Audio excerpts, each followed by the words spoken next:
Hello everyone, আজকে বানাবো মুরগির মাংসের পাতলা ঝোল।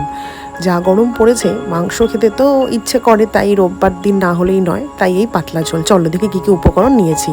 প্রথমে আলুকে নুন দিয়ে ভালো করে ভেজে নিয়েছি, নুন হলুদ দিয়ে। পেঁয়াজ কুচিয়ে নিয়েছি, টমেটো আর ফোড়নের জন্য নিয়েছি জিরে, এলাচ আর দারচিনি, আর এদিকে আদা রসুন বাটা। মাংসটাকে টক দই, হলুদ, নুন আর সর্ষের তেল দিয়ে মাখিয়ে ম্যারিনেট করে রেখেছি 1 ঘন্টার জন্য। এবার যে তেলে আলু ভেজেছিলাম তাতেই ফোড়নটা দিয়ে দিলাম, দিয়ে তার মধ্যে কুচনো পেঁয়াজটাও আমি অ্যাড করে দিলাম, দিয়ে ভালো করে একটু ভাজা ভাজা করে নিচ্ছি। ভাজা ভাজা হয়ে গেলে তাতে একটু চিনি দিচ্ছি যাতে ভালো কালার আসে, আর স্বাদের জন্য তো বটেই। তো এবার চিনি দিয়ে তার মধ্যে আমি টমেটোটা দিয়ে দিলাম। টমেটো আর পেঁয়াজ যখন ভাজা ভাজা হয়ে গেছে তখন আমি তার মধ্যে দিয়ে দেবো আদা রসুন বাটা।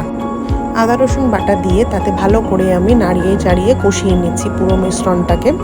দিয়ে নিয়ে তাতে আমি কিন্তু এবার অ্যাড করব, দেখতে পাচ্ছ তেলটা যখন ছেড়ে এসছে তাতে মশলা অ্যাড করলাম। 2 রকম লঙ্কার গুঁড়ো, হলুদ গুঁড়ো আর জিরে গুঁড়ো। খুব একটা বেশি আমি মশলা দিয়ে করব না, কারণ আগেই বলেছি একদম পাতলা ঝোলটা বানাবো। এই মশলাটা কষে আসলে তাতে আমি কিন্তু আগে থেকে যে ম্যারিনেট করে রেখেছিলাম মাংসটা সেটা দিয়ে দেবো। দিয়ে ভালো করে পুরো একদম টক দই ফক দই দিয়ে মাখানো ছিল, তত ভালোই একটা ম্যারিনেট হয়েছে। তো ওটা পুরোটা দিয়ে আমি ভালো করে কষিয়ে নিচ্ছি, দেখতেই পাচ্ছ। আর সত্যি বলতে কি, যা গরম পড়েছে, এই গরমে একটু পাতলা ঝোলটাই কিন্তু প্রেফার করি সবাই আমরা। তো মাংসও খাওয়া হলো, প্লাস শরীরটাও খারাপ হলো না।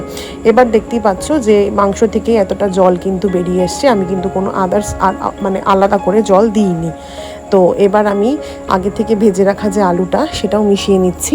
মিশিয়ে নিয়ে ভালো করে মাংস আলুটাকে একবারে ভালো করে কষিয়ে নিচ্ছি।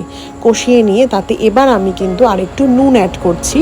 নুনটা আমি একটু শেষের দিকে অ্যাড করলাম, কারণ প্রথমেই আমি ম্যারিনেশনের মধ্যে নুন দিয়েছিলাম, তাই নুনটা স্বাদ বুঝে আমি আবার অ্যাড করলাম। এবার মাংসটা যখন টকবক করে এরকমভাবে ফুটছে, তার মধ্যে আমি একটু উষ্ণ গরম জল দিয়ে দিলাম, কারণ একটু ঝোলটা পাতলা রাখবো। তো এবার কিন্তু আমার পুরো মাংস রেডি। এর সঙ্গে একটু শাহি গরম মশলা এবার লাস্টে মিশিয়ে দিলাম এবং 1 চামচ ঘি দিলাম। এবার আমার এই মাংসের ঝোলটা ফুটে উঠলেই কিন্তু তৈরি হয়ে যাবে একদম মুরগির মাংসের পাতলা ঝোল, যেটা রোববারের দুপুর কিন্তু একদম জমিয়ে দেবে। সো তোমরাও ট্রাই করো এই গরমে। ভালো থাকো, সুস্থ থাকো। দেখা হচ্ছে নেক্সট ভিডিওতে। টাটা।